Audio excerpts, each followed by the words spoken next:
días.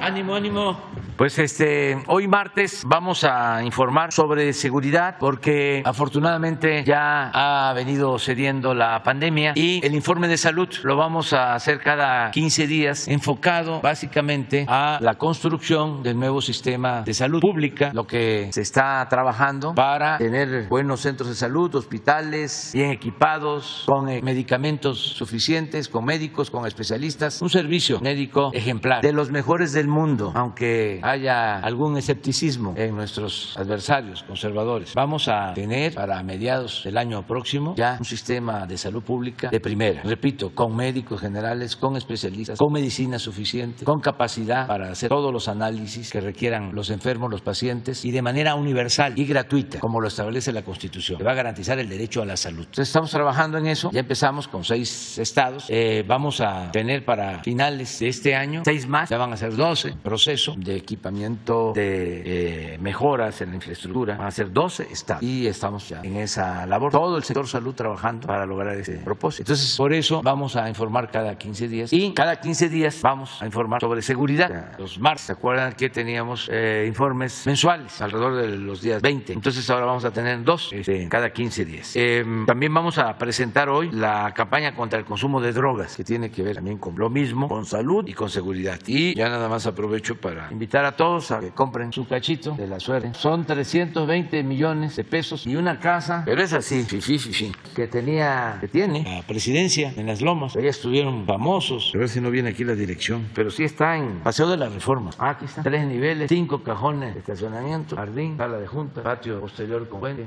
Sí, pues aquí está. Va a ganar el pueblo porque todo esto es para obras, para programas en beneficio de la gente. Muy bien, entonces vamos a seguridad. Empezamos. Muy buenos días. Con su permiso, señor presidente, voy a permitir informar los avances en cuanto a la consolidación de la Guardia Nacional. En efectivos, continuamos con los 118.188 como estado de fuerza y pendiente todavía el reclutamiento de este año para alcanzar el efectivo de 128.233. Nuestra fuerza operativa está en 105.003 elementos. Adelante. En capacitación, en el día 28 de octubre culminaron su capacitación de formación inicial 609 integrantes de la Guardia Nacional. Son veteranos que integraron el 4º escalón del 2022. Esta capacitación se dio en el Centro de Capacitación Virtual, que es una plataforma de la Defensa Nacional. En este mismo curso de formación inicial, con personal de nuevo ingreso, que son 20 semanas, se mantienen 6.671 integrantes, divididos en 5 escalones que están tomando esta capacitación. Veteranos, este mismo curso de formación inicial, que para ellos dura 8 semanas, tenemos ahorita 288, igual en el Centro de Capacitación Virtual de la Secretaría de la Defensa Nacional, y 513 que forman el 5º escalón. Estos están presencialmente en 7 centros de adiestramiento de la Guardia Nacional. En cursos de capacitación continua tenemos 7.168 elementos, 6.648 en forma presencial toman estos cursos y 420 en línea. Adelante. En cuanto a construcción de instalaciones, se mantienen las 100 compañías que la Secretaría de Defensa Nacional asignó para la Guardia Nacional, 243 compañías ya terminadas, 96 en construcción. Aquí tenemos 3 más que en el informe pasado, y por iniciar construcción 155. La vez pasada teníamos 158. Construcciones diversas tenemos 63, son 13 coordinaciones estatales, 7 de ellas ya en construcción, 40 coordinaciones de batallón, 15 en construcción y 10 unidades habitacionales, 5 en construcción. Adelante. Los apoyos que se han dado que estamos dando a la Secretaría de Bienestar para la dispersión de los programas sociales, en esta ocasión fueron 157 apoyos, principalmente las becas Benito Juárez, a la pensión para adultos mayores, pensión para personas con discapacidad, para bienestar de niños y niñas de madres trabajadoras y tandas de bienestar. Para estos 157 apoyos hemos empleado 1.275 elementos de la Guardia Nacional. Adelante. En cuanto a apoyos a la Secretaría de Agricultura y Desarrollo, esto es para proporcionar escolta y monitoreo a los vehículos que distribuyen fertilizantes desde los puertos de Lázaro Cárdenas, de Coatzacoalcos, Veracruz, y desde La Barca, Jalisco, a los estados de Guerrero, Oaxaca, Chiapas, Tlaxcala, Morelos, Durango, Nayarit, Campeche, Puebla y Zacatecas. En este periodo se transportaron 5.610 toneladas en 130 viajes. Adelante. En cuanto a los apoyos que la Guardia Nacional da a la Comisión Nacional de Búsqueda de Personas Desaparecidas, desaparecidas. Tenemos en este periodo 9 apoyos, 8 de ellos a la Comisión Nacional de Búsqueda de Personas Desaparecidas de la Secretaría de Gobernación y 1 a la Comisión Estatal de Búsqueda de Personas, en este caso a la Ciudad de México. Llevamos del 1 de enero al 7 de noviembre 340 apoyos de este tipo, 281 a la Comisión Nacional de Búsqueda de Personas, 52 a comisiones estatales y 7 a fiscalías especializadas. En este periodo hemos empleado 162 elementos y las acciones que se desarrollan son principalmente la seguridad durante el traslado y durante los trabajos de búsqueda, peritajes también de tipo forense y el empleo de binomios canófilos para la búsqueda de restos humanos. ¿Sería cuánto, señor presidente? Me permito ceder la palabra a mi almirante secretario.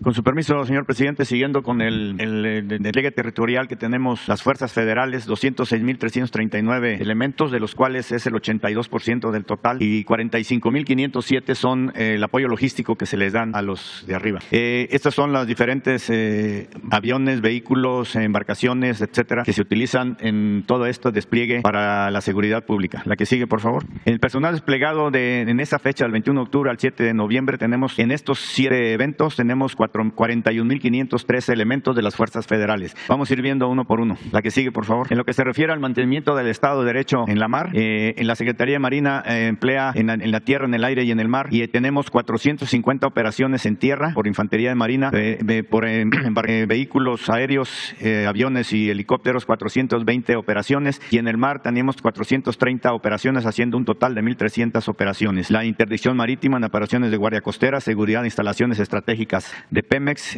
contra el mercado ilícito de combustible, también inspección, vigilancia y remoción de redes y fantasmas y desincentivar la pesca ilegal. 9.900 elementos desplegados. La que sigue, por favor. En lo que se refiere a la protección marítima y portuaria, se refiere a la seguridad en los puertos. Tenemos 1.700 elementos desplegados en los puertos. Las inspecciones que se realizaron en este periodo, 169.700 inspecciones a vehículos, a personas 326.800, contenedores 40.200, buques o embarcaciones 980, maletas, paquetes 270.000, inspección a buques en los carros con drones submarinos a 8, 35 paquetes con mercancía ilícita, 2 kilogramos de marihuana, lo que se detectaron. La que sigue, por favor. En lo que se refiere a la coordinación estratégica en la seguridad aeroportuaria aquí en el aeropuerto de la Ciudad de México, acciones y resultados, acciones y apoyos 40, apoyos médicos 20, apoyos a migración inadmitidos 2.530 personas, recorridos de seguridad y disuasión 390, personas detenidas por diferentes delitos 15, inspecciones a maletas y aeronaves 9.150 casos, y tenemos 1.500 personas ahí desplegadas. La que sigue, por favor. En la operación de búsqueda y rescate, salvaguarda de la vida humana, la Secretaría de Marina cuenta con 33 estaciones navales de búsqueda y rescate, 22 en el Pacífico, 11 en el Golfo, y también se tiene un equipo de búsqueda y rescate urbano. La Secretaría de la Defensa Nacional cuenta con un Centro Nacional de Búsqueda y Rescate, 4 centros regionales y 19 subcentros, que se realizó con 7.772 personas. Se apoyaron a 72 personas, accidentes atendidos, accidentes aéreos fueron 2, también rescates y personas en la mar 700 personas, rescates diversos 53 y evacuaciones médicas 8. La que sigue, por favor. En lo que se refiere a la seguridad en el ferrocarril interoceánico del Istmo de Tehuantepec, tenemos 4.300 elementos desplegados en lo que es de Coatzacoalcos a Salina Cruz, de Juchitán a Ciudad Hidalgo y de Coatzacoalcos a Palenque, donde se están realizando las obras de reparación de vías, etcétera. La que sigue, por favor. En plan DN3, Plan Marina y Guardia Nacional, lo que se refiere a vacunación del COVID-19, tenemos desplegados todavía 12.873 elementos de las fuerzas federales, vacunas transportadas vía aérea 278.400, vacunas vía terrestre 182.400, 2 aeronaves empleadas, 8 operaciones aéreas, 12 horas de vuelo, 3 rutas terrestres, y lo que se refiere a atención de emergencia sanitaria, hay 10.202 elementos desplegados y se han atendido en instalaciones de la Secretaría de la Defensa y la Secretaría de Marina 131 pacientes. La que sigue. En lo que se refiere a atención médica de primer contacto en lugares de difícil acceso, se han beneficiado a 35.500 personas en los estados de Baja California Sur, Sonora, Sinaloa, Nayarit, Oaxaca y Chiapas. Se emplean todos estos por medio de la Secretaría de Marina, 2 aeronaves, 4 ambulancias, 6 vehículos, consultorios móviles. Nos apoyan la Secretaría de Salud, Bienestar y el ISSSTE. Se dan atención médica general, medicina familiar, estomatología, odontología y pláticas de salud preventiva. Y estos son los estados, así como las pláticas de salud han sido 13.829 19, consultas 21,672 y comunidades atendidas 181 comunidades. La que sigue, por favor. En aseguramientos relevantes del 21 de octubre al 7 de noviembre, 5 eventos diferentes en el Pacífico. Se aseguraron 4 embarcaciones menores con droga y combustibles deteniéndose a 15 personas en el Aeropuerto Internacional de la Ciudad de México con apoyo de binomios caninos. En 2 eventos diferentes se aseguraron 440 kilogramos y 8,368 kilogramos de metanfetamina, siendo uno de los mayores aseguramientos en el aeropuerto del país. Y también en este mismo aeropuerto de la Ciudad de México, en coordinación con la aduana, se detectaron con rayos X 2 maletas con ropa húmeda con pseudofedrina. Todavía no se tiene la cantidad. En lo que se refiere allá al consolidado de cocaína, en este periodo del 21 de octubre al 7 de noviembre, 4,209 kilogramos. En lo que va del año, 26,281 kilogramos de cocaína decomisados en la mar. Metanfetaminas, 8,808. En total, 9,457. Embarcaciones en este periodo, 5. En lo que va del año, 58. Personas aseguradas, 17 en este periodo y 165 en lo que va del año. Combustible, 9,915 litros y en lo que va del año, 67,010 litros. Eso es lo que se tiene con respecto a eso. Le cedo la palabra al general. Con su permiso, señor presidente, continuamos con el informe. Adelante, por favor. Aquí son nueve misiones más que cumplen lo que es 142,270 elementos entre Guardia Nacional, Ejército, Fuerza Aérea y Marina. Son la Estrategia Nacional de Seguridad Pública, Estrategia para el Fortalecimiento de las Aduanas, Vigilancia del Territorio y el Espacio Aéreo Nacional, el Plan de Migración en la frontera norte-sur, las operaciones para el combate al mercado ilícito de combustibles, la atención a desastres, en la fase también de recuperación de estos desastres y la seguridad de instalaciones estratégicas, así como la erradicación intensiva de plantillos. En estas 9, como ya mencioné, está 142,270 elementos empleados de las 4 fuerzas en su atención. En cuanto a la Estrategia Nacional de Seguridad Pública, en lo que es el empleo de la inteligencia, aquí tuvimos en estos 15 días 25 detenidos relevantes. Tenemos el día 20 en Huachochi, se detuvieron a 12 personas, entre ellos el líder de una célula delictiva que mantiene en pugna al interior del grupo Gente Nueva, afín al Cártel del Pacífico. También el día 26 en Irapuato se detuvieron a 2 personas. Fue el autor intelectual del homicidio de 12 personas el 15 de octubre en el interior del bar con razón social El Pantano en Irapuato, Guanajuato. Aquí hubo participación o una coordinación de la Fiscalía General del Estado con la Secretaría de la Defensa. Adelante, por favor. En la Ciudad de México, en la Gustavo Amadero, también se detuvo una persona, operadora del grupo delictivo Ronda 88, dedicada al narcomenudeo aquí en la ciudad y generadora de violencia en la zona centro de la Ciudad de México. Y en Tlalpan, el 29 de octubre, también un operador logístico relevante del grupo delictivo Los Borregos, que se dedican a la sustracción de gas ilegal. Adelante, por favor. En Tijuana, el 29 de octubre, 2 personas también, entre ellos el generador de violencia de la célula delictiva del Cártel Jalisco Nueva Generación, que tuvo participación activa en agosto en la quema de vehículos en Baja California, así como coautor intelectual de la quema de patrullas de la Policía Municipal en Tijuana en mayo de este año. En Guasapares, Chihuahua, el día 2, también el jefe de plaza del grupo delictivo Gente Nueva, afín al Cártel del Pacífico, ahí en el municipio de Temoris. También es una persona vinculada al Chueco, al que fue el responsable de la muerte de los ministros religiosos, está ahí en Cerocagua, y un civil más. También el día 3 de noviembre en Agualeguas se detuvo a 2 personas del Cártel del Noreste, también vinculados con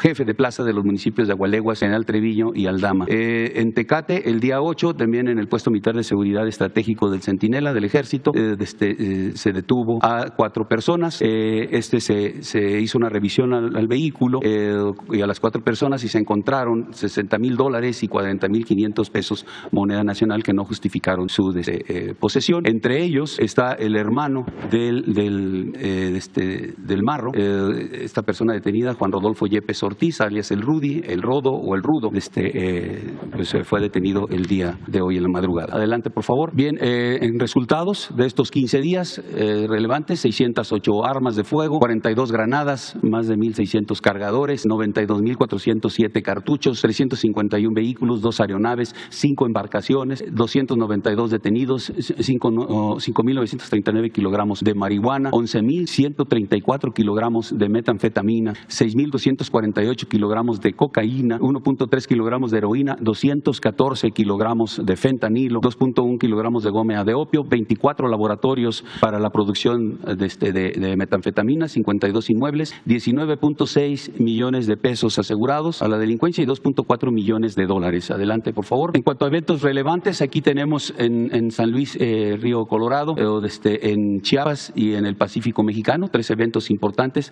Aquí tenemos los resultados. El 24 de octubre, la Secretaría de la Defensa, 1.700 kilogramos de metanfetaminas, una persona, un vehículo en San Luis, Río Colorado. El 28 de octubre, la Secretaría de la Defensa, en coordinación con la Fiscalía General de la República, 2.014 kilogramos de cocaína, un arma de fuego, 2 vehículos, un inmueble en Tapachula. Y en lo que es el 29 y 30 de octubre y el 2 de noviembre, en esos 3 eventos, la Secretaría de Marina, 3.620 kilogramos de cocaína, 3 embarcaciones, 12 personas, todo en el Pacífico Mexicano. Adelante, por favor.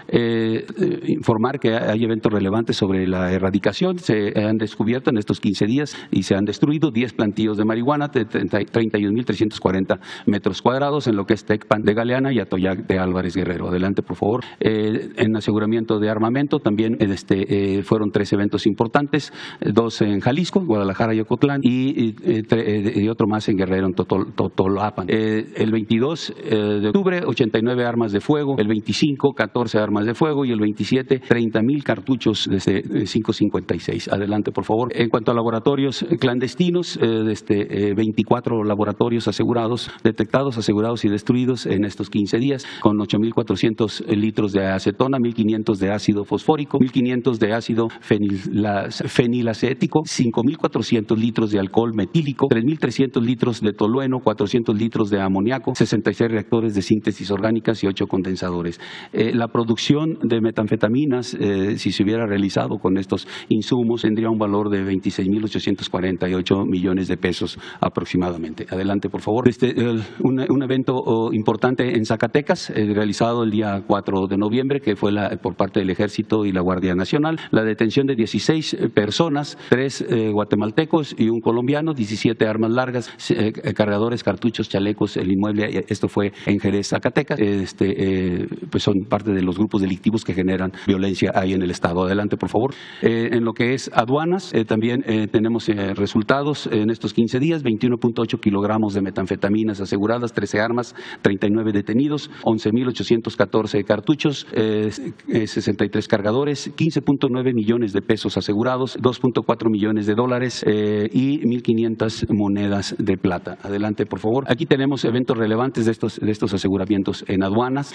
Hubo 5 eventos, 4 en Toluca y 1 en San Luis, Río Colorado. Se aseguraron cheques que vienen de Estados Unidos hacia México, cheques irregulares, y que es un procedimiento que ha empleado la delincuencia organizada para el movimiento de dinero de Estados Unidos hacia acá. Fueron 10 cheques en un evento con total de 2.3 millones de dólares, 29 cheques con un total de 14.1 millones de pesos y 3 pagarés con un total de 1.7 millones de pesos. Otro evento en Mexicali, donde se aseguraron las 1.500 monedas de plata, 19.887 dólares americanos, 2 personas, un vehículo y una moto. Uno más en Ciudad Juárez, de 7,000 cartuchos, y 2 eventos en el aeropuerto de la Ciudad de México, donde la Secretaría de Marina aseguró 440 kilogramos y 8.368 kilogramos de metanfetaminas. Eventos importantes. Aquí tenemos el resultado. Es el resultado o el esfuerzo nacional de todas las instancias de seguridad que en el ámbito de combate contra el narcotráfico. Aquí mostrar nada más lo que es la participación de la Guardia Nacional en este 100% de los resultados. Tiene un 34% del total de resultados, y los resultados de ellos están centrados principalmente a acciones que van vinculadas directamente en el ámbito de la seguridad pública. Adelante, por favor. También en lo que es vigilancia del territorio y el espacio aéreo nacional, tenemos 2 eventos, el 5 de noviembre en San Quintín y el 7 de noviembre en Huachochi, donde se aseguraron o se les dio seguimiento a los vuelos ilícitos, y se logró el aseguramiento de 108.1 kilogramos de fentanilo, 23.5 de cocaína, 2.1 kilogramos de goma de opio, 379 de metanfetaminas y 23.6 kilogramos de otras sustancias desconocidas, que estamos pendientes de que la Fiscalía, con el apoyo que nos da, podamos determinar qué drogas son. Adelante, por favor. Sobre el combate al mercado ilícito de combustibles, 214 tomas clandestinas detectadas en estos 15 días, 203.800 litros de combustible recuperado, 10 vehículos asegurados y 5 detenidos. Adelante. Aquí vemos la gráfica. pública como las acciones que se han implementado para evitar el robo han ido surtiendo efecto. Tenemos ahorita en noviembre 5.6 de desviación volumétrica del robo de hidrocarburos. Adelante, por favor.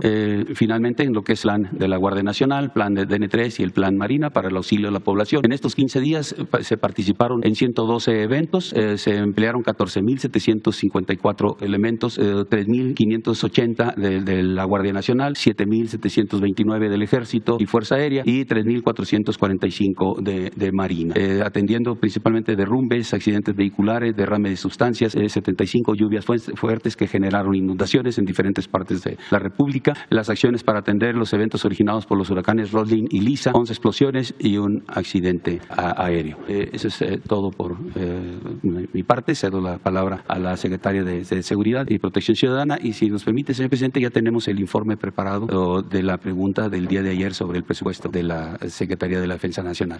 Al final, si nos permite, lo informaría. Con su permiso, señor presidente, buenos días a todas y a todos. Buenos días al Gabinete de Seguridad. Como usted nos instruyó, estuvimos atendiendo los reportes de las intoxicaciones que se habían reportado en algunos centros educativos. El 23 de septiembre al 21 de octubre se reportaron casos de intoxicación de estudiantes de nivel secundaria y preparatoria en los estados de Chiapas, Veracruz e Hidalgo, como es de todos conocido. Todos los menores de edad fueron atendidos en hospitales locales del IMSS Bienestar y de los gobiernos estatales. A la fecha, todos fueron dados de alta. La Secretaría de Seguridad ha estado en coordinación con autoridades de educación, de salud, del IMSS y de las fiscalías para dar seguimiento a los casos. Se mantiene comunicación con padres de familia y maestros a fin de brindar una atención integral a la problemática que se presentó en los centros escolares. Adelante, hablemos del más relevante, que es Bochil, Chiapas. Esto se dio en la escuela secundaria Juana de Asbaje, cuando el 7 de octubre se reportaron casos de intoxicación, por lo que la Fiscalía Estatal de Chiapas recibió 30 denuncias de los padres de familia y 62 adolescentes presentaron las declaraciones ministeriales por estos hechos. ¿Cuáles fueron las líneas de investigación? Al momento, la Fiscalía Estatal tiene 3 líneas de investigación y continúan con las indagatorias. Ningún caso está cerrado. El primero es cuando 4 alumnos declaran que un adolescente traía pastillas para bajar de peso, los cuales compartió con 3 varones y una niña, quienes lo tomaron con una bebida energetizante. Esa es la primera. Otro adolescente señala que mientras los maestros los dejaron solos por 1 hora y media, un hombre les repartió botellas con agua. Solo describe que tenía un tatuaje de un animal en la mano y llegó en moto de repartidor a la escuela. Los otros refirieron que al ver que sus compañeros estaban sintiendo mal, ellos comenzaron a marearse y a desvanecerse, aunque aseguraron que no habían consumido ni agua ni alimentos en la escuela. Adelante, por favor. Atrás, perdón. Actualmente la Fiscalía sigue tomando declaraciones al personal administrativo, al plantel, porque de lo que se trata es que quede todo bien claro hasta el momento. La Secretaría de Salud aplicó protocolos epidemiológicos y de prevención de riesgos sanitarios. Adelante. ¿Cuáles fueron los siguientes? Se enviaron los análisis de pruebas al INCIBO, que es el Instituto de Servicios Periciales y Ciencias Forenses del Tribunal Superior de la Ciudad de México, el cual analizó 30 muestras de orina y los envases de agua de los alumnos, lo que habían consumido. Ahora damos el resultado, pero a la fecha, como no encontraron, ahora vamos exactamente a decir que no encontraron ninguna sustancia de drogas que pudiera pensarse que es algo ilegal. No, absolutamente. Ya se reanudaron las actividades una vez que se dieron los resultados, y aquí es muy importante que la relación con los gobiernos federal, estatal y municipal, su participación y la de los maestros y los padres de familia, pudieron ya lograrse que se reanudaran las clases al día de ayer. Se inició la jornada de atención preventiva de la salud como un compromiso con los padres de familia, los alumnos y los maestros para sensibilizar a través de cursos y talleres sobre los riesgos que implican la violencia, las adicciones y la comisión de delitos. Adelante. Yo voy a decir solamente que en Tapachula, Chiapas, se dio lo mismo. 52 estudiantes que sufrieron de intoxicación presuntamente, fueron suspendidas las clases y la reincorporación ya de clases se dio el pasado 20 de octubre, luego de que las autoridades escolares y los padres de familia alcanzaran estos acuerdos. Se colocaron cámaras de vigilancia, se contrató personal de seguridad que permanezca en las instalaciones todo el día, también se mantiene la vigilancia en los baños años para promover la seguridad de todo el alumnado. Se solicitó al municipio reforzar la seguridad perimetral con rondines y pues ellos también, los padres de familia, la exigencia es conocer la verdad sobre lo que sucedió. ¿Cuáles son los avances de la investigación en Tapachula, en esta secundaria Constitución Mexicana? Señala que en este lugar hubo intoxicación por alimentos y se analiza un componente químico encontrado en los dulces que venden afuera de la escuela, que finalmente fue un colorante, hay que decirlo. Adelante. En Veracruz lo mismo, en la secundaria 67 de Álamo, en Temapache, 49 alumnos que requirieron atención médica porque empezaron a sentirse con náuseas, vómito, dolor de cabeza y algunos se desmayaron. Los padres de familia manifestaron que sus hijos se encontraban en el acto cívico cuando sintieron que en el aire había una cortina de humo que provenía de un laboratorio y que a raíz de eso se empezaron a sentir mal. El 22 de octubre, peritos criminalistas de la Fiscalía se presentaron a la escuela y no encontraron nada en el laboratorio y ninguna irregularidad en las instalaciones, tampoco indicios relevantes. Insistimos que las carpetas de investigación siguen abiertas y siguen buscando pruebas que determinen alguna cuestión fuera de lo normal. Adelante, por favor. En el estado de Hidalgo también se abrieron 6 carpetas de investigación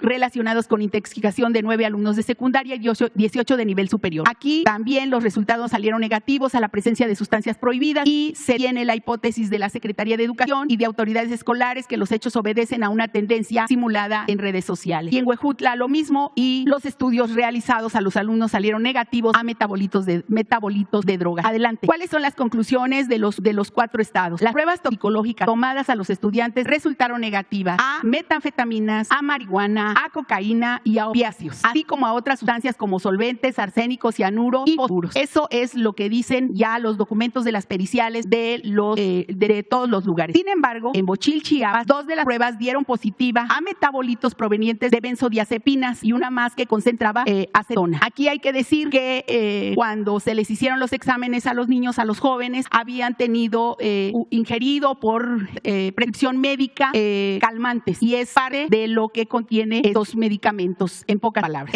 Las fiscalías de los estados que mencionamos anteriormente continúan las investigaciones y desde la Secretaría se mantiene el apoyo a las autoridades e instituciones educativas. Adelante, por favor. También tenemos un anuncio del nuevo sistema en línea para emisión de constancias de antecedentes penales federales. Muy brevemente les decimos que a partir de noviembre, hace unos días, el órgano administrativo desconcentrado de prevención y readaptación social, PIRS, puso en marcha un nuevo sistema para la emisión de constancias de antecedentes penales federales vía internet. Esta nueva modalidad nos ayuda a erradicar cualquier práctica de corrupción y a agilizar el trámite, a mejorar la atención de la población. Antes se entregaban al día 350 constancias y del 2 al 7 de noviembre se emitieron 3,521. ¿Cuáles son las expectativas? Que se podrán generar diariamente 3,000, mínimo 3,000 constancias de antecedentes penales, porque ahora se hará vía internet. Entonces tendremos más de 700% de rapidez, pues de hacerlo más expedito, y estas son las ventajas. Se van a evitar traslados de las personas para ir al lirio, se disminuye el tiempo de espera del documento, esto se hará en pocos minutos en lugar de esperar 2 semanas, y se puede realizar el trámite desde cualquier computadora, teléfono, celular con internet y obtenerla en 5 minutos. Adelante. Aquí están los requisitos. Hay que ingresar a la página, poner el CURP,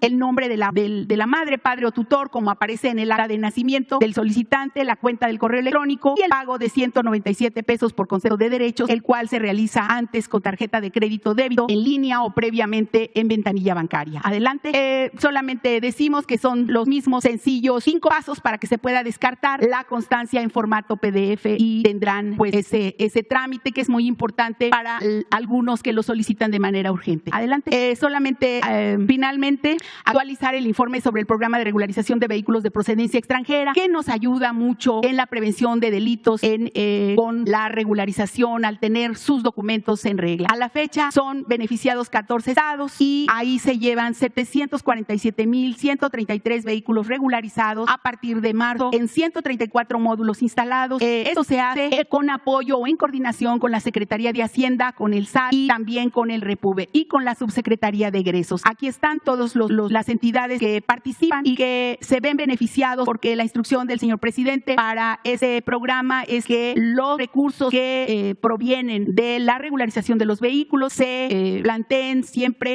se ocupen para la pavimentación de las calles adelante de estos municipios. Aquí está el cuadro por entidad federativa, módulos, las citas y las regularizaciones.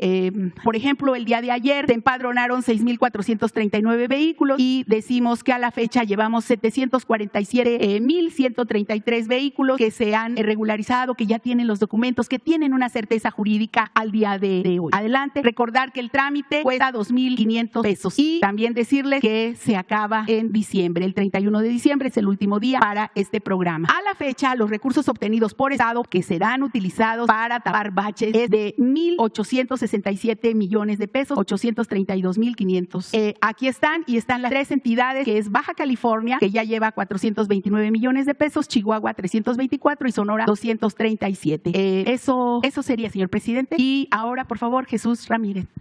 Buenos días, con permiso, presidente. Muy buenos días a todos. Vamos a presentar la campaña, esta etapa de la campaña contra las adicciones, las sustancias químicas. Está enfocado en sustancias químicas como el fentanilo, el crack, la cocaína y otros como la piedra. Entonces, primero decir que el énfasis de la política del gobierno es el énfasis de la protección a los niños, a los adolescentes, a los jóvenes, sobre la base de promover los factores de protección. Y uno de ellos es la información. Pero también decir que el tema de las adicciones, el consumo problemático de sustancias, es un tema de salud mental y por ello requiere del apoyo, del soporte, de la orientación, del poner límites desde la familia. Para el combate a las adicciones es fundamental la participación de la familia, de los hermanos, del entorno cercano, para quienes tienen problemas emocionales, problemas para enfrentar conflictos, situaciones inesperadas, pues se requiere del apoyo, la solidaridad de las familias, del entorno en la escuela. Por eso la escuela también, esta campaña va a llegar a las escuelas para que los jóvenes, los adolescentes sepan y conozcan los efectos de las sustancias químicas que hacen mucho daño a la salud, particularmente al cerebro y al cuerpo humano. En fin, y ahora con el surgimiento o la llegada del fentanilo, pues se agrava más aún los problemas de salud. Ya eso está enfocado. Entonces, en esta campaña la información es el principal factor de protección que queremos difundir y que los adolescentes, los jóvenes, las familias también conozcan los efectos de estas sustancias y que también está a la mano de todos poder advertir que no se trata solamente de un tema, de un prejuicio moral, de un asunto de un valor ético, sino sobre todo es la protección a la salud, que frente a estas sustancias químicas no hay, digamos, factores prácticamente de no riesgo su consumo y que ahora con el fentanilo, como lo vamos a ver en la campaña, pues es mucho más agresivo, mucho más fuerte. Entonces, la idea es informar de cada una de las sustancias. Aquí en el caso del fentanilo, pues advertir que el fentanilo es un potente opioide que puede matar a la primera, que engancha a partir de incluso desde la primera dosis que uno puede adquirir y que muchas veces esta sustancia está oculta en otros productos y que se vuelve invisible para el consumidor, pero que sus efectos son devastadores. En el caso que en el caso del cristal, que es una sustancia que las metanfetaminas, también se le conoce, pues genera también una situación de daño y de destrucción neuronal que afecta al cerebro, pero que también, digamos, afecta las capacidades cognitivas. El cristal, pues, como elimina o disminuye el hambre y disminuye el sueño, pues genera un desgaste al cuerpo que en poco tiempo, como dicen los padres que tienen hijos o hijas que consumen esta sustancia, pues se los acaba rápido. Por eso advertimos que su uso, su consumo, pues es muy peligroso y muy agresivo para el cuerpo y para la salud. La que sigue, por favor. Y bueno, pues obviamente hay otras sustancias ya muy conocidas como la cocaína, que pues también tienen consecuencias a la salud y que también afectan a nuestro cerebro y nuestro cuerpo, pero que ahora pues se le está combinando al combinarse con fentanilo, pues ya las consecuencias son muy fuertes, ¿no? Igual como el crack, que es un subproducto de la cocaína, es la basura de la cocaína, es lo que queda en los depósitos donde se produce la cocaína y que es todavía recoge toda la gasolina, todas las sustancias con las que se elabora la cocaína y pues no solo es muy adictivo, sino su consumo para el cuerpo, para el cerebro, para los tejidos adiposos es muy devastador. Desgasta y destruye pues las neuronas y el cerebro. Y bueno, pues por último, los inhalantes, que son una sustancia que es como la droga de los más pobres, porque está a la mano, se consiguen, incluso ya ahora hay de sabores, pues no se ha podido eliminar de la industria química el acceso a los niños, a los jóvenes, a los adolescentes de esta sustancia que pues genera daños al cerebro muy, muy graves y que se asocian pues a la pérdida de memoria, dificultan el aprendizaje o alentan el aprendizaje y la capacidad de comunicar. Entonces, pues la idea es advertir sobre el consumo de estas sustancias. En fin, y sobre todo pues el mensaje, porque cada vez es importante que la gente sepa, en Estados Unidos hay una crisis por el uso del fentanilo que genera más de 80,000 muertos al año y que pues, nosotros estamos previniendo que esta expansión del fentanilo pueda llegar a nuestro país y que la falta de información pues provoque que pueda generarse una crisis como se vive en otros países. Entonces, no hay que arriesgarse, no vale la pena. Hay otras maneras de divertirse, hay otras maneras de pasársela bien y que no se requieren esas sustancias que aparentemente nos venden paraísos artificiales y después pues viene una situación del infierno en la vida por las consecuencias. Y por eso aquí el énfasis es por un momento de alegría, pues una vida de agonía, ¿no? Entonces no vale la pena estas sustancias. Y bueno, pues vamos a proceder a dar a conocer los spots sobre esta etapa de esta campaña. Raticida, gasolina, ácido de batería, amoníaco, acetona, sosa cáustica. No importa qué droga química te metas, todas están hechas con veneno y de todas formas te dañas. Si necesitas ayuda, llama a la Línea de la Vida, 800-911-2000. Para vivir feliz, no necesitas meterte en nada. Raticida. Gasolina. Ácido de batería. Amoníaco. Acetona. Sosa cáustica. No importa qué droga química te metas, todas están hechas con veneno y de todas formas te dañas. Si necesitas ayuda, llama a la línea de la vida, 800-911-2000. Para vivir feliz, no necesitas meterte en nada. Los nazis crearon las metanfetaminas para convertir a sus soldados en seres incansables y deshumanizados. Bajo su efecto, el ejército nazi inicia la peor guerra de la historia y crea los campos de exterminio. Hoy el cristal se usa para controlar la mente de jóvenes que buscan placer y la de jornaleros y maquiladores que buscan energía para trabajar día y noche. Busca la línea de la vida, 800-911-2000. Para vivir feliz, no necesitas meterte nada. Silencio en sala, grabando. 1, 2, 3, 4.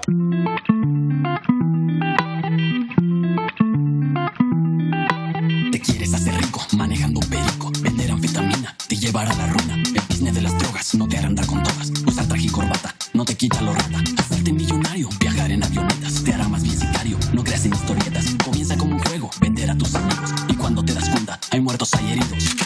Escucha lo que te digo, pues es verdad. El negocio de la droga es algo que termina mal. Escucha bien, hermano, porque esto te hace daño. El negocio de la droga es algo que termina mal. Esto siempre acaba mal, carnal. Esto siempre acaba mal. Termina mal, yo acaba mal, carnal. Esto siempre acaba mal. Tarde o temprano alguien sale lastimado, seas tú, tus hermanos o tus amigos más cercanos. ¿Cómo explicarte que eso va a pasar? No lo puedes ignorar. Son cosas de este mundo que no puedes evitar. Así que escucha bien lo que yo te vengo a contar. Porque no hay más, eso es la verdad. Te lo puedo yo jurar.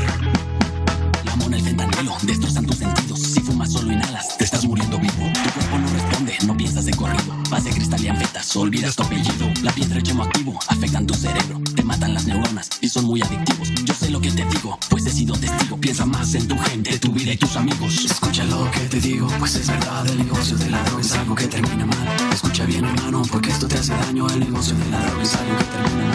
Esto siempre acaba mal. Esto siempre acaba mal. Esto siempre acaba mal. Esto siempre acaba mal. Esto siempre acaba mal. Esto siempre acaba mal. Si necesitas ayuda, llama a la línea de la vida, 800-911-2000. Mejor métete esto en la cabeza. Para vivir feliz, no necesitas meterte en nada.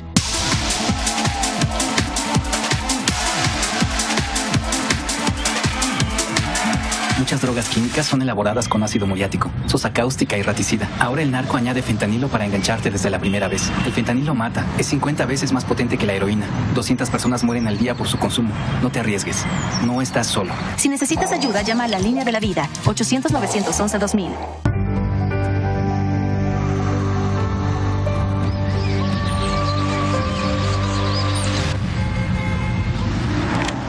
Consumir piedra o crack daña tu cerebro y tu corazón, causando ansiedad y paranoia. Ahora el narco añade fentanilo para engancharte desde la primera vez. Y el fentanilo mata. No te arriesgues. Si necesitas ayuda, llama a la línea de la vida, 800-911-2000.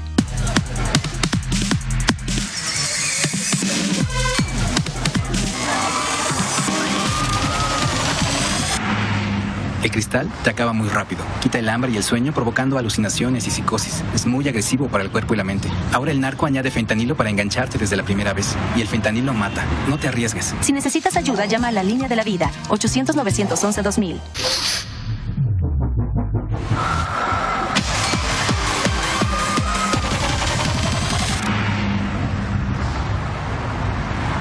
El fentanilo te engancha desde la primera vez. Esclaviza tu mente y tu cuerpo. No destruyas tu vida. El fentanilo mata. No te arriesgues. No vale la pena. Si necesitas ayuda, llama a la línea de la vida, 800-911-2000.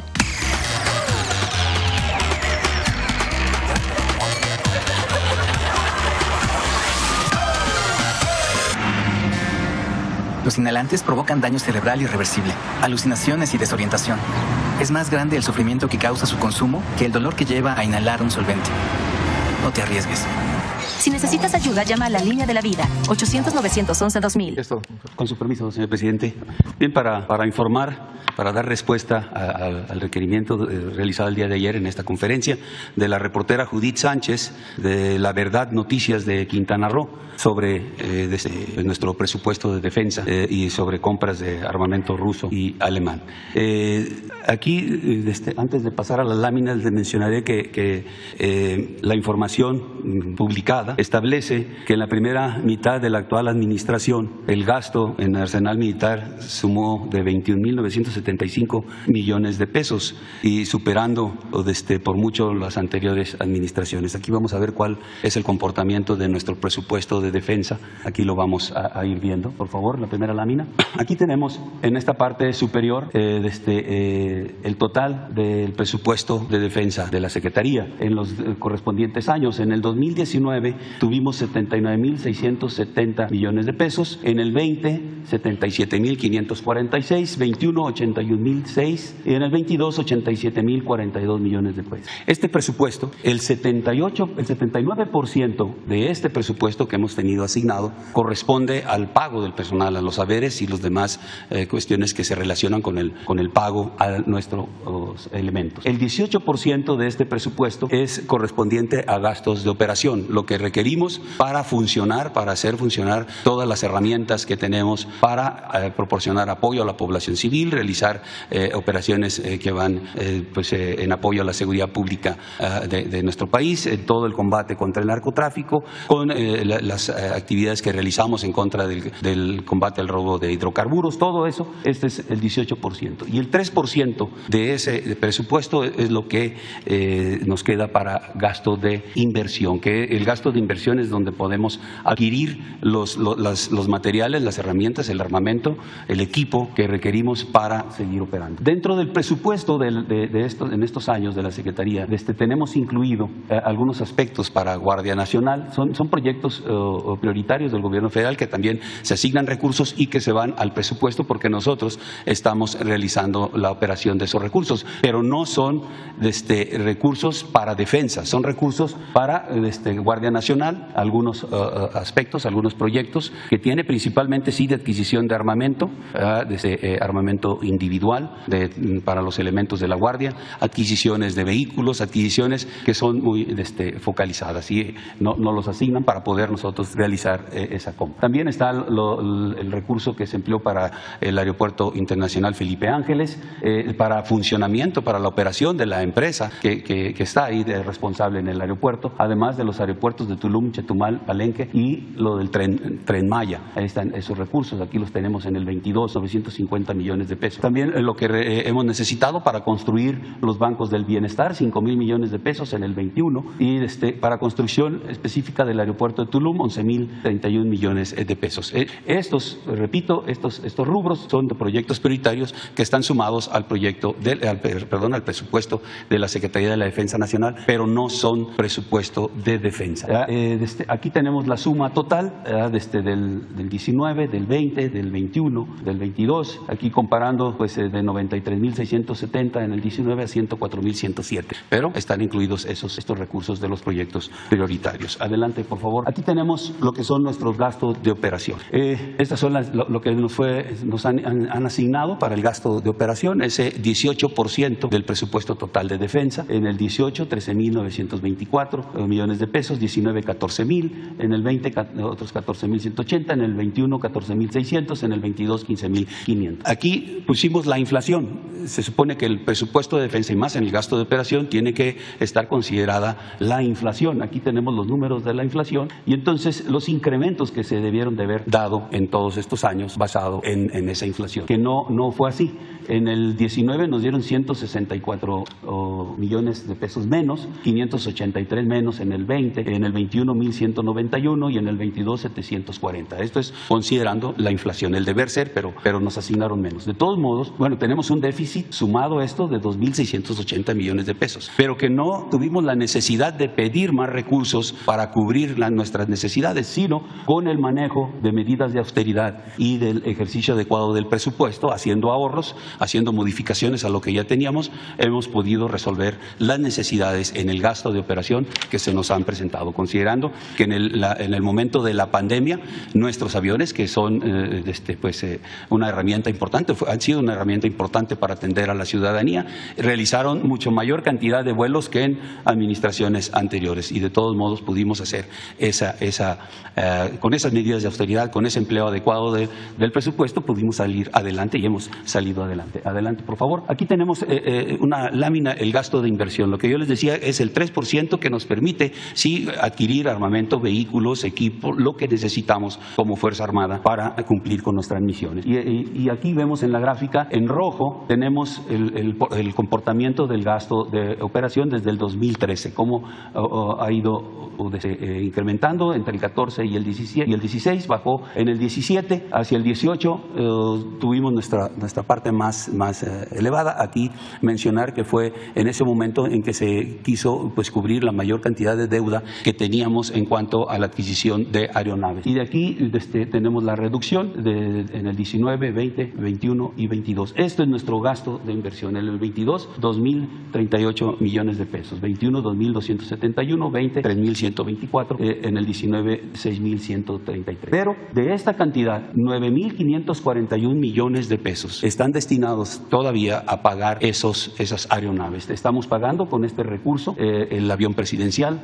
aviones 737-800 para transporte de personal, aviones Kiner que utilizamos para vigilancia aérea del espacio aéreo nacional y aviones Casa 295 que son aviones de transporte que también fueron de los que hemos utilizado para trasladar a las vacunas y de este equipo médico en la época de la pandemia. Nos quedan solamente 3.974 millones de pesos, que este dinero se ha empleado, la mayoría, más de 2.000 millones, en lo que es nuestra modernización de la industria militar.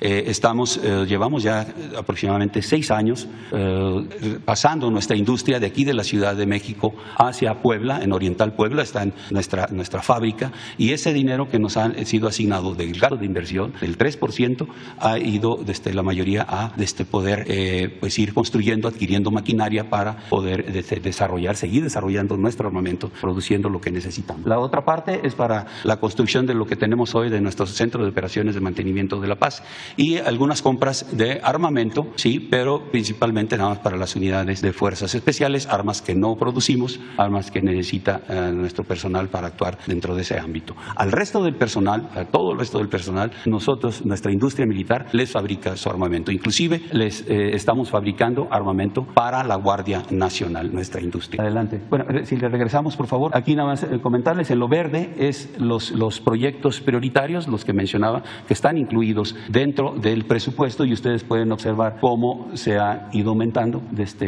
Lo máximo lo tuvimos en el 2021, que fue donde las obras estaban más concentradas, donde los proyectos estaban desarrollándose con una mayor capacidad, y ya en el 22 tenemos menos recursos porque ya vamos, algunos como el aeropuerto pues ya lo terminamos y los bancos los llevamos sumamente adelantados. Adelante, por favor. Este es un comparativo de lo que aumentó el presupuesto en el primer año de las administraciones en relación al último año. Aquí tenemos del 2007 al 2012, entre el primero y el último año hay una diferencia del 72.7%, 23.410 millones de pesos. En la siguiente administración, 2013 al 18, la diferencia fue del 33.24%. Repito, entre el primero y el último año. Y en lo que llevamos de la administración, en lo que iniciamos en el primer año a lo que llevamos ahorita, es un 13.5%. 10.372 millones de pesos es la diferencia de aumento entre el primero y el cuarto año que llevamos en esta administración. Adelante, por favor. Aquí sobre el armamento de fabricación rusa o alemana, como se preguntó el día de ayer. Bien, no se ha comprado armamento de fabricación rusa o alemana en esta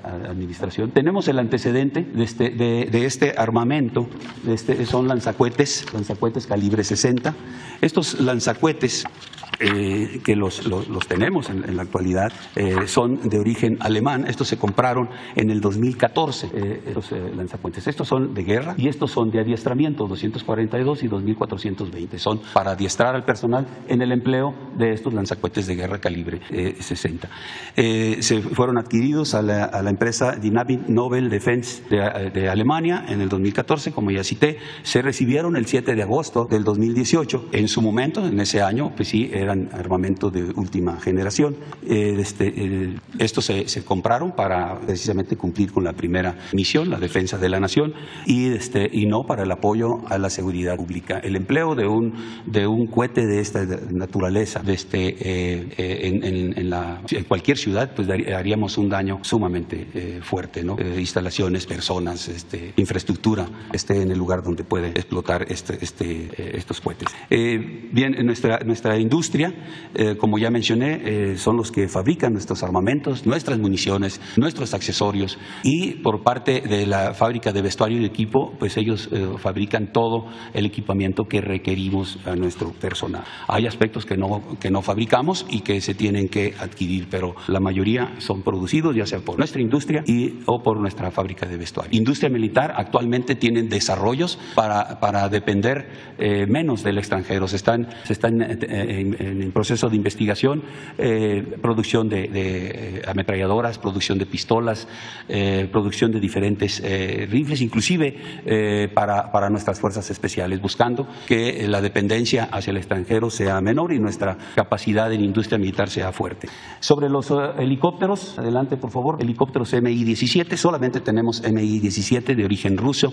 Estas aeronaves fueron adquiridas en 1997, son 18 helicópteros. Tenemos capacidades de mantenimiento aquí actualmente, inclusive la Secretaría de Marina también tiene una instalación importante de mantenimiento de este tipo de helicópteros. Nos apoyamos con Secretaría de Marina en muchas ocasiones para este mantenimiento. Ahorita, pues sí tomamos en cuenta la situación de Rusia, de Ucrania, los mantenimientos mayores, el mantenimiento al motor, mantenimiento al fuselaje, pues sí se contrataban o se llegaron a contratar en la administración anterior ese mantenimiento. Hoy en día nosotros tomamos en consideración esto y hemos buscado algunos otros mercados y hemos encontrado en Centroamérica esas posibilidades de mantenimiento de nuestras aeronaves para que en el momento que sea necesario, pues realizar ese mantenimiento. Estamos en proceso de estudiar esos mercados. Sí, entre el 19 y el 22 se han realizado 26 contratos de adquisiciones de refacciones para estos helicópteros. Han sido 8 empresas de origen nacional, 24 contratos, una de Lituania y una de Rusia. Mencionar sobre algunos aspectos que vienen establecidos en la información publicada en este diario digital de La Verdad, Noticias de Quintana Roo, que no es correcto, no son informaciones correctas, son falsas. Lo que decía inicialmente, que en la primera mitad de la administración se subió el gasto militar, aquí lo vimos como no es verdad eso. También que tenemos 50 helicópteros de fabricación rusa, no es cierto, ya mencioné, son 18, que teníamos destinado para la compra de 30 helicópteros Mi-17 y Mi-18 y que los sustituimos para mantenimiento, ¿no? Siempre ha habido un porcentaje de ese gasto de operación para el mantenimiento, no nada más de los helicópteros rusos, sino de todas nuestras aeronaves, tanto aviones como helicópteros. No hemos tenido ningún proyecto para adquisición de estos helicópteros. Sí hubo en algún momento una petición a Estados Unidos de cuáles eran los precios de helicópteros en la actualidad para poder tener una comparación, pero no para tener la intención de adquirir. También que pedimos 671.4 millones de pesos para reemplazo de armamento, se lo pedimos a Hacienda. No necesitamos reemplazar nuestro armamento, tenemos una producción del fusil FX-05 desde hace algunos años y que se ha ido mejorando. Ese es el fusil que usa nuestro personal. Repito, ese fusil inclusive es el que le estamos proporcionando a la Guardia. En este fortalecimiento, en este acompañamiento para el fortalecimiento de la Guardia Nacional, nuestra industria militar le produce su armamento para evitar costos altos en esto y además tenemos esa capacidad. También se dice en el informe que adquirimos 30 aviones Sukhoi, Superjet de fabricación rusa y vehículos blindados rusos. No, pues eso no lo tenemos. Nuestros aviones son de otro origen, principalmente estadounidense, no de origen ruso. No tenemos ningún avión de esta naturaleza, que son aviones de combate. También tanques, 30 unidades usadas, no tenemos este tipo de situaciones. Se establece que hemos participado en operaciones, en ejercicios en el extranjero con este tipo de armamento, principalmente con Estados Unidos, unidos, ¿no? Sí tenemos ejercicios conjuntos dentro de la coordinación que tenemos entre Fuerzas Armadas, pero no hemos realizado ninguna de esta naturaleza que menciona. El informe cita que tenemos misiles rusos serie KH-32 y KH-22, modelo S-300, de alcance de 75 millas tierra-aire, ¿no? Es mentira, no tenemos este armamento, ni ruso ni de otra naturaleza, ¿no? Entonces, pues el informe no está basado en cosas no verdaderas y, bueno, nuestra intención, como también con instrucción del presidente, informar cuál era nuestro gasto de defensa y aquí ya se lo demostramos. Muchas gracias a todos.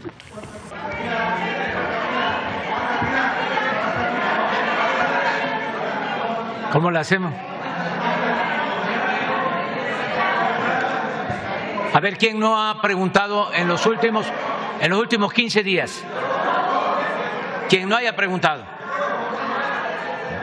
La mentira es reaccionaria, la verdad es revolucionaria. Tú no has preguntado en 15 días, tú empiezas. Tú tampoco, en 15 días. 2, 3, tú. 4. En 15 días, 5 y 6. Ya, ahí está. Adelante, vámonos. Buenos días, presidente, secretarios. Diana Benítez, del periódico El Financiero. Preguntarle, ayer el consejero presidente del INE, Lorenzo Córdoba, lo acusa de que finalmente usted fue quien lo destapó como candidato de la oposición y dice que ni siquiera se ha disculpado porque pues él está impedido constitucionalmente. ¿Qué le responde al respecto? Nada. ¿No emitiría esta disculpa que pide el consejero? No, yo di a conocer aquí una lista de los que se han pronunciado o los han propuesto o aparecen en las notas periodísticas y él aparece como posible candidato. Creo que di a conocer 48, 43. No, y ahora deben de ser más de 100. Ya voy a dar a conocer la nueva. La vamos a actualizar. Lo que él dice es que fue usted quien sugirió que sería el candidato de la oposición. No. Con el afán de mermar el trabajo del Instituto de No, desde antes, ya lo habían dicho. De eso no tengo duda. Ya habían algunos manifestado, ya se había hecho público de que su actuación tenía que ver con la idea de que él fuese el candidato del bloque conservador, pero si no puede legalmente, pues no. Presidente, también en ese mismo sentido, pues ayer Morena, la representación de Morena en el Instituto Electoral acusa a Lorenzo Córdoba y a la vocería del instituto de que se está haciendo promoción personalizada con estas encuestas que se han contratado dentro del Instituto Nacional Electoral. ¿Usted vería que se está haciendo así? Porque, bueno, también usted nos ha presentado aquí encuestas, por ejemplo, que realiza la Secretaría de Gobernación y pues en donde se ha medido la popularidad de usted. No conozco qué planteó Morena, pero es evidente de que el presidente del INE es una pieza clave del bloque conservador en México. Él pertenece al conservadurismo. Él fue promovido con el propósito de que los neoliberales, conservadores, corruptos simularan de que en México había democracia. Desde que lo empezaron a impulsar en un programa de Carmen Aristegui, él era comentarista, jamás se pronunció cuando se cometieron fraudes electorales. Sin embargo, era especialista en la materia, pero no se metió nunca en Honduras. Siempre fue un simulador, igual que Carmen Aristegui. En los tiempos en que podían actuar engañando de que eran independientes, de que pertenecían a la sociedad civil, de que ellos no tenían nada que ver con los partidos, cuando en realidad pues sí tenían partido y tenían una misión, que era la de simular de que había democracia. Era el mundo de la simulación. A partir de finales del 18 inicia una nueva transformación y ya no hay para dónde hacerse, ya no hay posibilidad de simular y muchos pues lo que han hecho es quitarse la máscara y lanzarse en contra de lo que nosotros representamos. Ese es el caso de Carmen Aristegui, ese es el caso de Lorenzo Córdoba y de muchos más nuevos, ¿no? Porque atrás ya venían otros, ¿no? Una intelectualidad orgánica, muy defensora del régimen, gente que tenía una postura en un tiempo y cambió, se cansaron de ser como eran. Estaba yo viendo que convoca a Roger Bartra a la marcha en la farsa de defender la democracia, y Roger Bartra era marxista del Partido Comunista, tenía una revista cuando yo estudiaba en la Facultad de Ciencias Políticas que hacía junto a Enrique Acemo, que se llamaba Historia y Sociedad, muy buena. Imagínense cuánto tiempo engañando y de repente, sí, también yo creo que sí, director del Machete, del periódico del Partido Comunista, y de repente el viraje lo convenció Krause y ya está ahora como ideólogo abierto, no ahora, ya tiene algún tiempo, del bloque conservador. Entonces todo eso está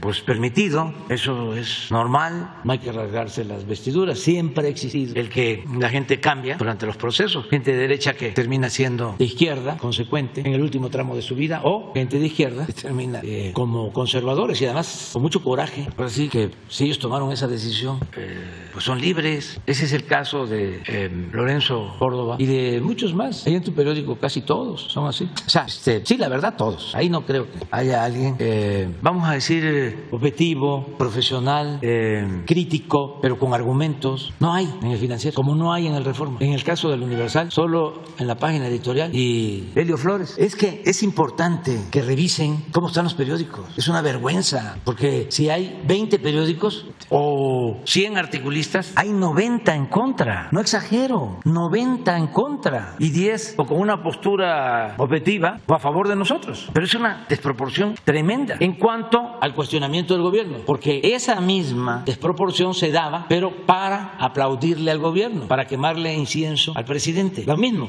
más que esto es lo opuesto, algo nunca visto. Tenemos que celebrarlo porque es como un cometa, o sea que se ve por temporada, tarda tiempo. No debemos de quejarnos, estamos viviendo tiempos interesantes. Dicen que los asiáticos, cuando nacen los niños, les dicen ojalá y les toquen vivir. Eso es lo que les desean, tiempos interesantes. Nosotros ya no nos vamos a quejar, hay que decir gracias a la vida que nos tocó vivir en estos tiempos. Y es así, porque imagínense, aunque había siempre protestas y siempre han habido rebeliones, eso de que predominaba en el porfiriato la paz, sí, pero era la paz de los sepulcros, porque siempre había protestas, siempre los estudiantes, grandes protestas en contra del porfiriato, siempre ha habido protestas, pero al mismo tiempo mucho inmovilismo. ¿Qué protestas habían en los 3 siglos de dominación colonial? Pues muy pocas, ¿no? En 3 siglos solo se quemaron 2 veces, quemaron el palacio en 300 años, por los pleitos entre el virrey y el arzobispo. Pero ahora no, ahora esto mismo, por ejemplo, que ya parece la sección de quién es quién en las mentiras de la semana, ya se adelantó el general, pero imagínense una revista que se atreve a decir que hay misiles rusos, que hemos comprado misiles rusos de Quintana Roo. Está rarísimo eso, muy raro. ¿Qué está pasando? Afortunadamente ahora también que eso es nuevo y bueno. Nos vemos todos los días aquí y podemos hablar de estos temas y hay este diálogo circular, que es muy bueno. Pero bueno, esa es tu pregunta. Sí.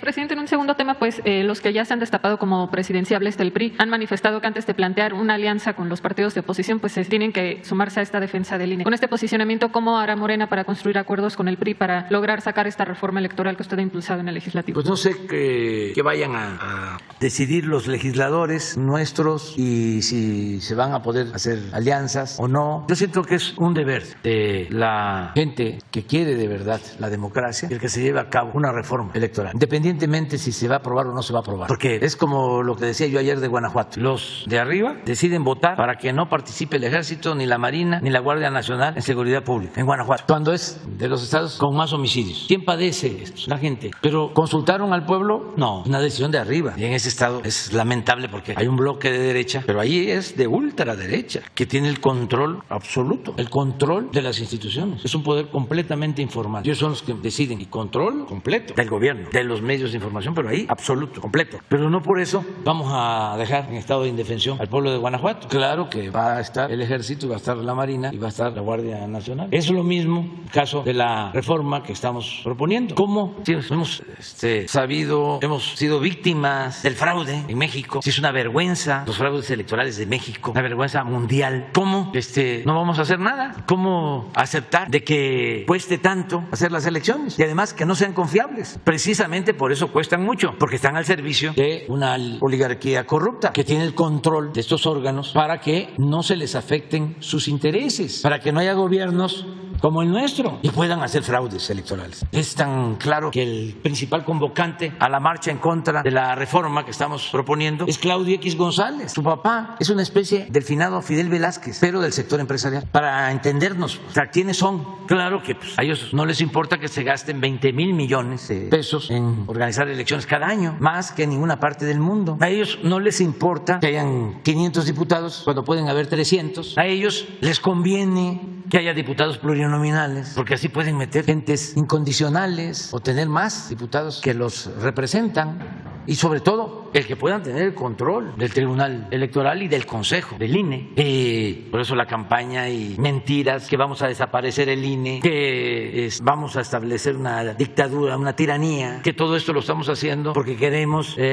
hacer un fraude en el 2024. Nosotros no somos iguales, nosotros tenemos principios, tenemos ideales, somos demócratas auténticos y tenemos autoridad moral, pero todo eso lo inventan para ocultar el fondo, tratar pues de ocultar el fondo, que es el que ellos sigan siendo los dueños de México. Y lo dije ayer y creo que es claro. Ellos quisieran que el gobierno representara a todos los intereses. Que el gobierno represente desde luego a los empresarios, que represente desde luego a los intelectuales, que represente desde luego a los periodistas, que represente incluso a los científicos, a las élites, menos al pueblo raso. Un gobierno en donde todos los intereses cuentan, menos el interés del pueblo. Porque así era. Cuando volteaban a ver al pueblo, cuando necesitaban los votos, iban a entregar las despensas, los materiales de construcción, a hacer los listados, porque les vamos a ayudar, y a comprar votos, y utilizar el dinero del presupuesto, como lo hizo Fox para imponer a Calderón. Mandaban secretarios a cada estado. No, todavía con Fox para imponer a Calderón, mandaron a el que estaba en comunicaciones y así a otros. Pero me acuerdo bien de él porque hasta Cerizola les hicieron unas grabaciones con el que estaba de gobernador de Tamaulipas, Eugenio Hernández. Y al día siguiente en la mañana, oye Eugenio, muchas gracias, te pasaste. Después de la elección del 2006, muchas gracias y risas. El día de la elección, la maestra del Bester hablándole también a Eugenio, diciéndole pues ya está esto, ya es hora de actuar. Al mediodía del día de la elección presidencial, ahí está la grabación. ¿Y cómo iba a actuar? Al mediodía, pues de modo que llamara a todos los que no habían votado no a ir a votar, pues ya no les alcanzaba el tiempo. Era rellenar las urnas, falsificar las actas, todo el fraude que hicieron. Entonces, ¿para qué hicieron el fraude? Pues para seguir robando, para mantener la misma política económica. ¿Y qué pasó con el INE? Entonces, nada. Les pedimos que contaran los votos, no. Y en la elección posterior, lo mismo. Fue a representar al gobierno anterior, el gobierno del presidente Peña, en el Estado de México, Narro, el doctor Narro. Fíjense el nivel de indignidad, de desprestigio. Había estado de rector de la UNAM, luego secretario de Salud y termina de delegado del PRI, como matraquero del PRI, en la elección anterior. No solo eso, no sé si estaba ya el actual, cuando Peña, la elección del 12 ya estaba. ¿Quién era el que estaba? Otro. No. Ese era en el 6. Sí. Bueno, en el 12, cuando le dan el triunfo al presidente Peña, presentamos denuncias, todo, siempre protestas aquí en el Zócalo. ¿Qué creen que resolvieron los del INE? Una de nuestras denuncias iba en el sentido de que habían rebasado el tope de campaña, que obviamente lo rebasaron con mucho. ¿Cuál fue el dictamen? De que los que habíamos rebasado el tope de campaña éramos nosotros, no el PRI y su candidato, el licenciado Peña. Pasa el tiempo y viene todo el escándalo de Odebrecht. Y ahí está la denuncia en la Fiscalía de que, el encargado de finanzas del PRI era el que después fue director de Pemex, Lozoya, que por eso está preso. ¿Ese es el INE que defienden? ¿Eso es lo que quieren? ¿A eso es lo que llaman con la reforma electoral buscar destruir la democracia? Son unos cretinos, corruptazos, que se vayan a engañar más lejos. Pero lo increíble es que todavía hay quienes les creen. Existe una especie de masoquismo. Afortunadamente es un sector ya muy reducido, porque si en algo hemos avanzado en México ha sido en la revolución de las conciencias. Nuestro pueblo está muy despierto, muy avispado, muy consciente. Es de los pueblos más conscientes del mundo. Es mucho pueblo para tan pocos y corruptos e inmorales conservadores. Presidente, finalmente nada más preguntarle si ya se cuenta con una proyección de cuánto podría ser el incremento al salario mínimo para 2023. En días pasados el Centro de Estudios Económicos pedía que fuera una alza moderada, considerando que crecerán las aportaciones patronales hacia 2023. Sí, estamos llegando a un acuerdo, estamos ya empezando a hablar de eso. Pues el Consejo, como el Centro de Estudios Económicos,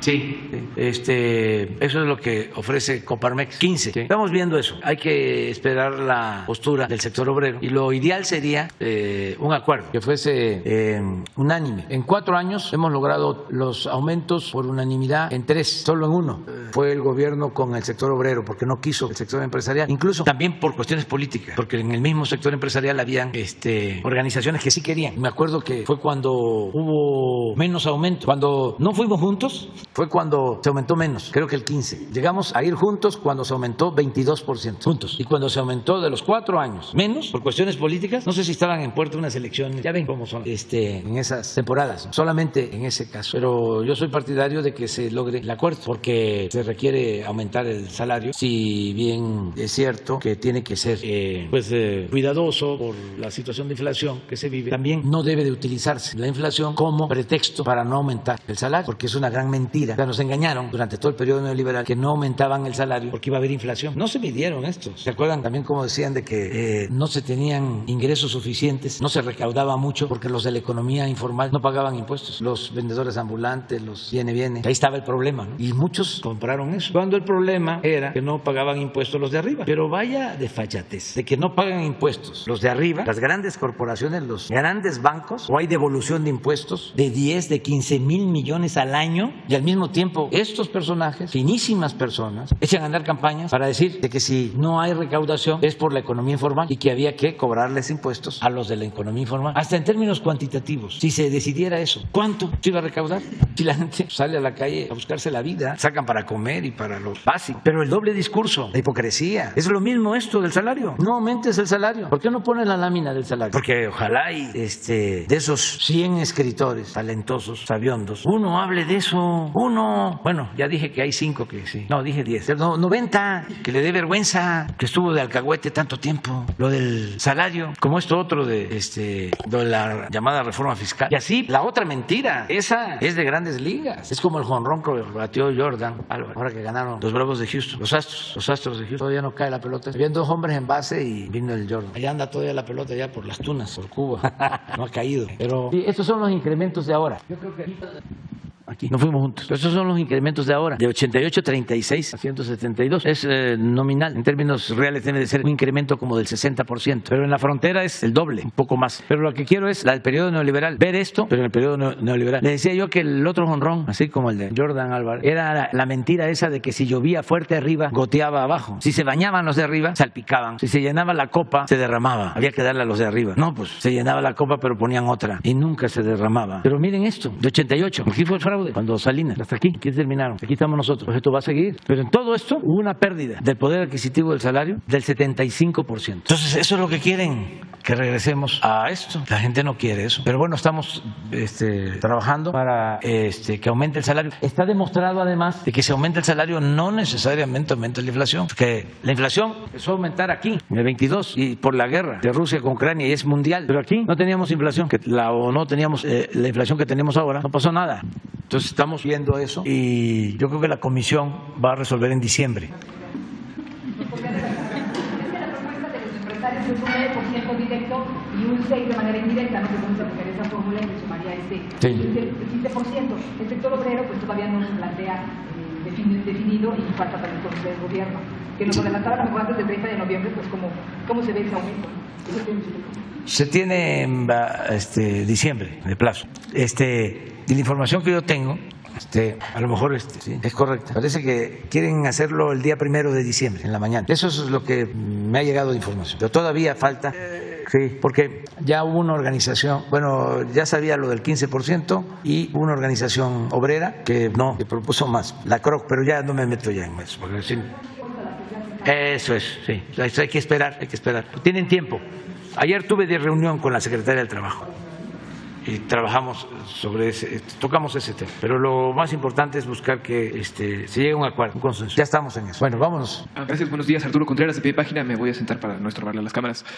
Señor presidente, ayer tocaba el tema de Conagua, solo que quedaron un par de dudas al respecto. La llegada de Elena Burns junto con otros 5 subdirectores se dio hace 2 años, cuando usted dijo que la Conagua necesitaba transformarse. Se dio la salida de 6 subdirectores que estaban vinculados a partidos, al Partido Acción Nacional directamente y a las grandes mafias del agua. A lo largo de estos 2 años, estos 6 subdirectores que entraron a sustituir a estos otros, han ido saliendo. La última que quedaba era Elena Burns en Conagua, que ahora está en riesgo de ya no estar ahí, ¿no? O que se está discutiendo y ya no estar ahí. Entonces, pues la pregunta es esta, ¿no? Estos personajes estaban identificados no solo por la política, sino por la opinión pública, por muchos actores sociales a lo largo y ancho del país, como defensores del agua, ¿no? Como voceros de las causas ciudadanas para el acceso al agua, ¿no? La gente de Mexicali, la gente que en Yucatán lucha contra las granjas porcícolas, por ejemplo. Entonces, al salir todos ellos de Conagua, se teme que esta transformación que había dicho para que Conagua dejara de defender los intereses industriales y empresariales, pues está zanjada. Entonces, ¿quiénes van a ocupar estos lugares en Conagua? ¿Quiénes los están ocupando? ¿Y cómo va esta transformación? Si es que se va a realizar o si es que se va a terminar. Este mismo grupo había planteado una reforma a la ley de agua que se está retomando y se pretende lanzar en el siguiente periodo de sesiones, según tengo entendido. Entonces, a ver cómo va eso. Vamos avanzando. Ayer hablé precisamente con Elena y ya se llegó a un acuerdo. Ella va a seguir trabajando con nosotros. Va a trabajar en la presidencia porque va a ayudarnos a la elaboración de un plan para el cuidado cuidado del agua. Es algo que vamos a dejar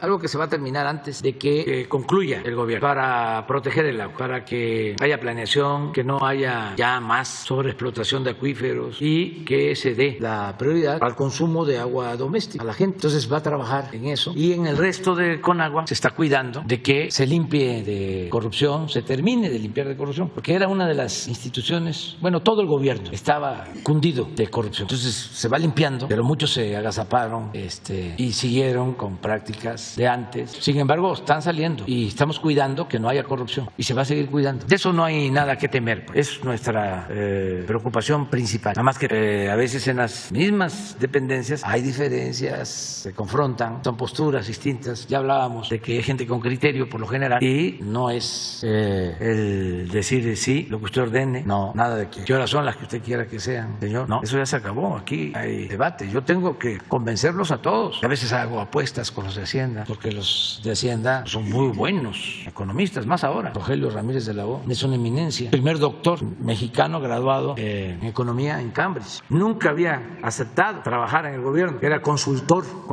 y de empresas del mundo, y al mismo tiempo pues había estudiado la licenciatura en la UNAM, tiene una dimensión social, y yo ya llevaba tiempo buscando convencerlo de que nos ayudara. Entonces ahora aceptó, y es una garantía. Pero pues ahí hay debate en Hacienda sobre distintos temas, participamos, y la escuela neoliberal caló profundo. Fueron muchos años del mismo modelo, casi 4 décadas de predominio. Entonces, por ejemplo, en el caso de la inflación, ¿qué es lo que aprendieron en todos lados? ¿Cuál es la receta? Subir las tasas de interés. Pero es en Estados Unidos, en Europa, en México, en todos lados. Es como si un carro se calienta, esa es la inflación, y se decide apagar el carro, porque al subir las tasas de interés, pues ya no puede haber el mismo crecimiento económico. Entonces apagan el carro, pues ya no se va a calentar, pero ya no va a funcionar, ya no va a tomar velocidad. Y esa es la receta general. Y hay otras, claro que sí: apoyar la producción, producir más, no gastar en lo superfluo, no gastar más de lo posible o del ingreso. Porque se emproblemaron muchos países después de la pandemia. Se cayó la economía, pero en vez de buscar otras opciones, se fueron con la receta de siempre de entregar dinero arriba, y a algunos se les pasó la mano, hasta les aplaudían porque regresaban con dinero prestado.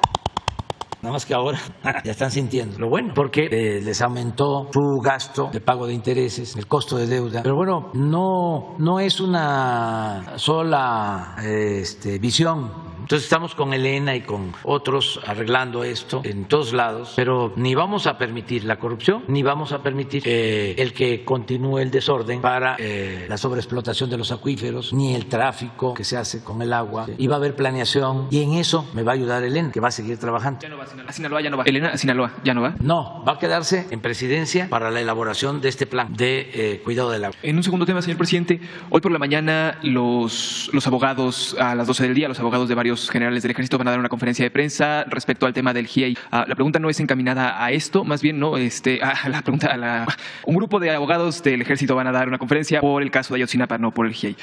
El GIEI ha pedido que el Ejército dé las pruebas fidedignas de los mensajes que entregaron para la verdad histórica, ¿no? Y sin embargo hay una reticencia de eso. También a la par se habla mucho de que las filtraciones de Guacamaya no hubieran sido posibles si alguien al interior del Ejército no hubiera bajado las guardias de seguridad digitales. Entonces la pregunta, señor presidente, va un poco enfocada hacia esta parte del Ejército, si hay alguna ala en el Ejército que esté tomando acciones diferentes a las de esta administración o esté yendo en contra de las órdenes que van desde acá. No, es parte de lo mismo, ¿no?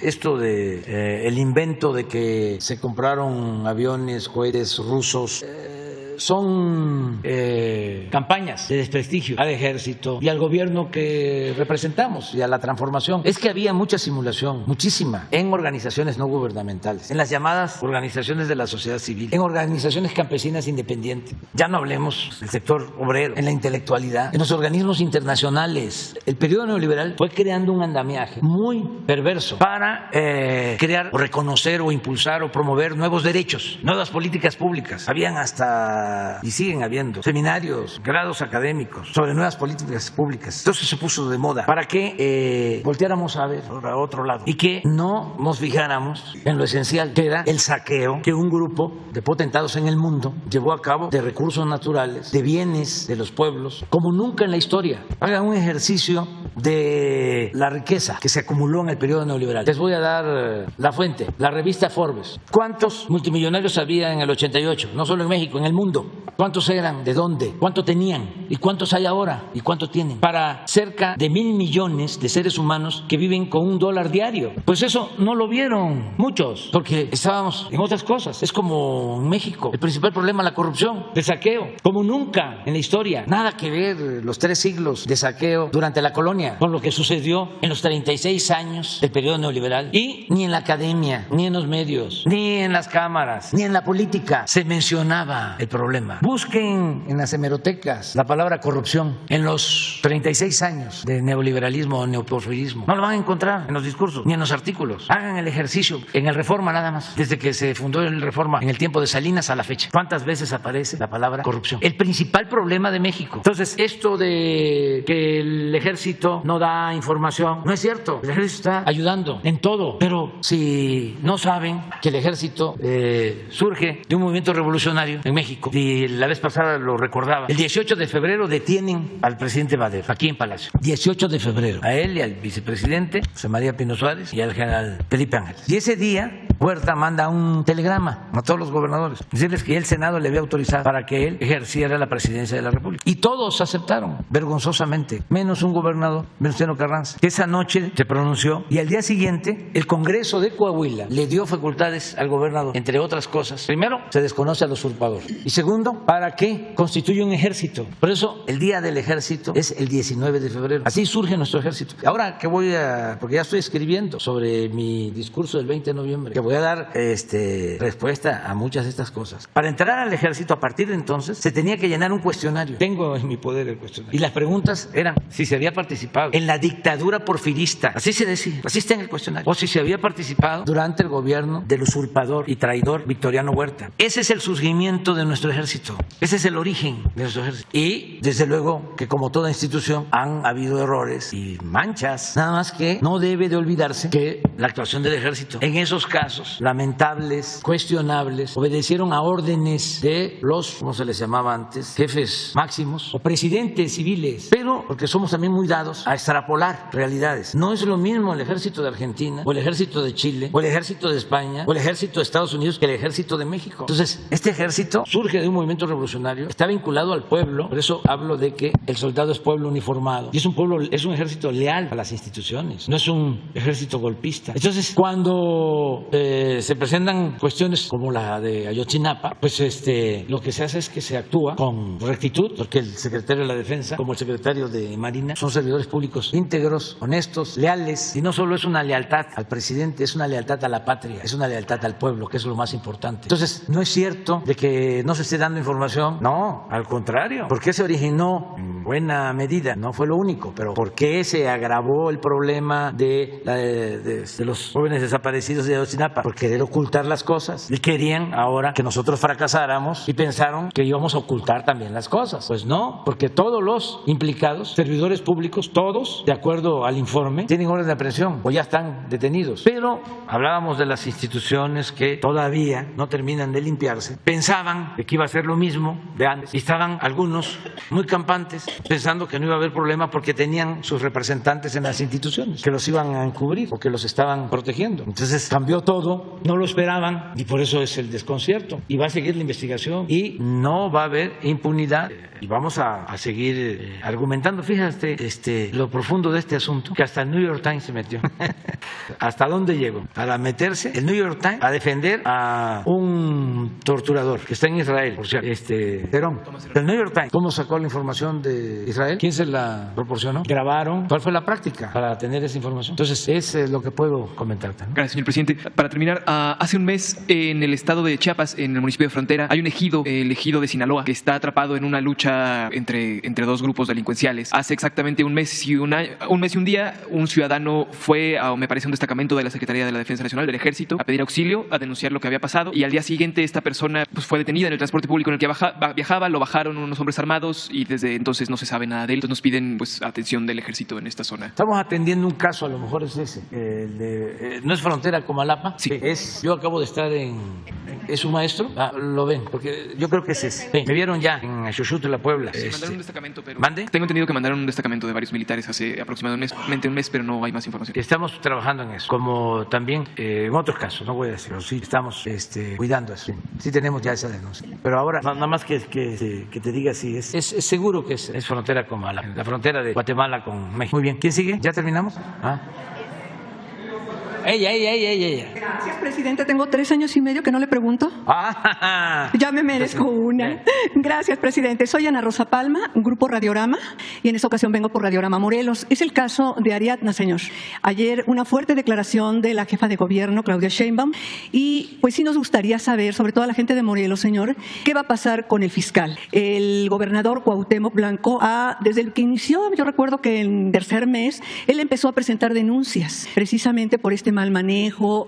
Al anterior gobernador también se le mencionó y no ha pasado nada, señor. Hoy es muy grave lo que sucedió allá en Morelos y sobre todo que esté implicado pues quien debe de servirnos a nosotros y quien está encargado de la justicia. ¿Qué es lo que está pasando? La pregunta, señor, en este caso es, ¿se le va a dar el apoyo al gobernador, a Cuauhtémoc Blanco, para que pues este fiscal no se merece estar ahí por su falta de ética y sobre todo este atroz asesinato que se cometió y se fue a dejar a esta mujer allá? Y la segunda, señor, es para el secretario de la Defensa Nacional, precisamente en el asunto del estado de Morelos. Si existe ya algún programa, señor secretario, en torno a algún acercamiento con la población precisamente del sur de Morelos, y porque hace frontera con Guerrero y hace frontera con Oaxaca, una situación ahí muy difícil. No sé si tengan algo ya planeado, sobre todo el acercamiento hacia la población de aquella región de Morelos. Gracias, señor presidente. Yo contesto después la primera. Sí, un programa como tal para la atención así no se tiene, sino el despliegue que tenemos en lo que es Morelos y los límites con Guerrero, sí nos ha preocupado desde hace algún tiempo. Hace unos 5 o 6 años se creó una unidad ahí pegada a esos límites para la atención de todo el área. Y de tal manera que los comandantes de zona militar, con las unidades que tienen a su disposición, tratan de ir atendiendo los lugares donde se tiene información que puede tener presencia la delincuencia o algunas necesidades de la población para poderlos auxiliar. Ellos tienen a su disposición todos los recursos de la zona, aunque no estén en esa área en donde se presenten, para poder influir. En nuestra organización no tenemos límites en cuanto a los estados. Si estamos en un estado, normalmente las comandancias de zona responden a los límites territoriales de un estado, pero no nos ceñimos a los límites existentes, sino lo que buscamos es ver las problemáticas, y habrá momentos en que 2 comandantes de zona, 3 o 2 regiones, que una región militar puede tener desde 1 hasta 3 zonas militares, se coordinan para atender problemáticas existentes en las diferentes partes de la República. Y muchas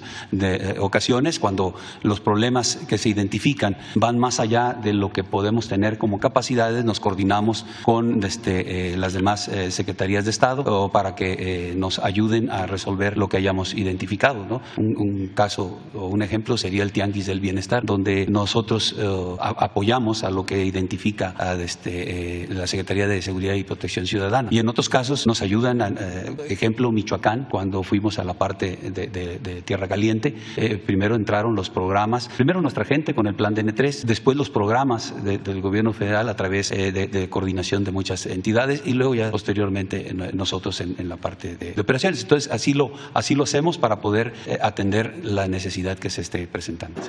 Estamos trabajando ahí en los límites, porque siempre hay una relación de Guerrero y Morelos, no solo de maleantes, sino pues hay mucha gente buena, trabajadora de Guerrero viviendo en Morelos y también de Morelos viviendo en Guerrero, más guerrerenses en Morelos y hay gente muy buena. En cuanto a lo que se dio a conocer ayer con todas las pruebas, muy lamentable, muy doloroso, se está haciendo una investigación a fondo sobre este asunto, porque parece que se quiso desviar el móvil y la causa del asesinato. Entonces se está haciendo la investigación a fondo, porque eso, como tú lo señalas, no se debe de permitir, no se puede permitir. Siempre tiene nuestro apoyo, pero independientemente de el gobernador, es un asunto de justicia que tiene que ver pues con un asesinato, que tiene que ver con la actuación de autoridades y desde luego es una aberrante violación de derechos humanos, o sea,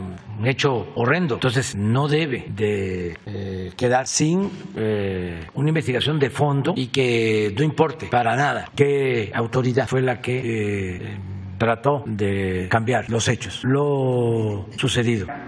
Yo pienso que no podemos adelantar nada, porque primero tiene que tenerse las pruebas. Lo que se supo ayer, nosotros nos enteramos desde temprano, porque los lunes asiste la jefa de gobierno a la reunión de seguridad, todos los lunes, y ella planteó el tema, la jefa de gobierno en la reunión de seguridad. Entonces, al parecer hay una declaración en el sentido de que la muerte de la muchacha joven se ve ocasionado por otra causa, cuando no es así, cuando no fue así. De todas maneras hay que tener todos los elementos.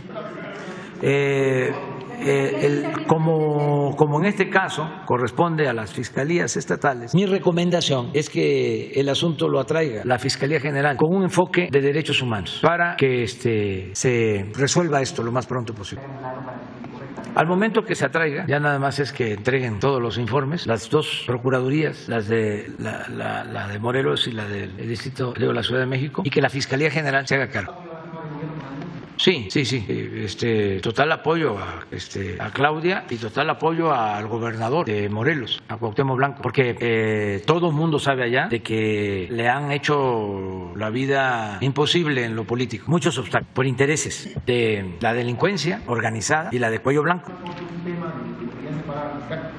Sí, han habido denuncias, incluso se trató hasta en el Congreso, sí, lo del fuero. Entonces ya lleva tiempo esto. Entonces ahí hay que buscar que se resuelvan las cosas. La autoridad tiene que ser y parecer honesta y siempre actuar con rectitud, como decía el presidente Juárez, con un recto proceder. Entonces, los fiscales, no todos, pero por lo general, creo que esa reforma que se hizo en su momento no fue correcta, porque fiscales generales y fiscales anticorrupción los nombraron los gobernadores y los nombraron con posibilidades de que puedan permanecer 6, 12 o más años. Pues imagínense, es lo que abiertamente planteamos con el gobernador, con el fiscal de Guanajuato, que lleva 12 años, 14, pero pertenece a un grupo al que hice mención, que tiene muchísimo poder, concentran muchísimo poder ese grupo y no lo pueden mover porque es miembro de ese grupo.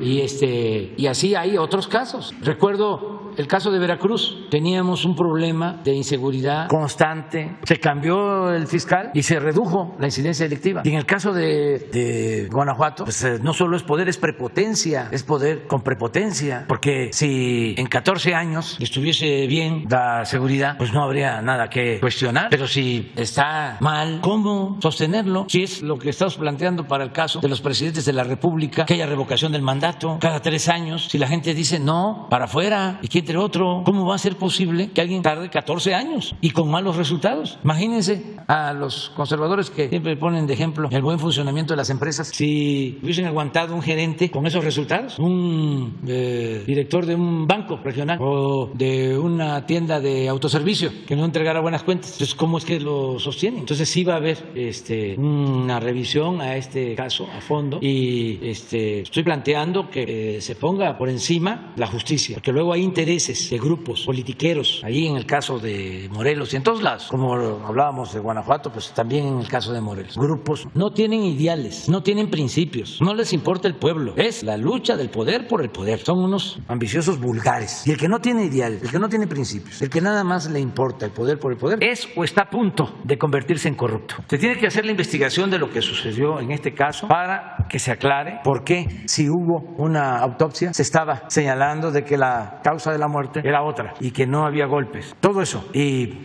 también la declaración, si hay declaración pública. Es que cuando sucede una cosa así, por lo general, no declaran los ministerios públicos, no declara ninguna autoridad, esperan. Pero si hubo la declaración, ¿por qué la prisa? Bueno, ya terminamos. 3 años y medio sin venir, ¿eh? Bueno, vienes, adiós. Ándale. A las 3 primeras filas que fueron 3 primeras filas que fueron sorteados. Hasta donde llegue.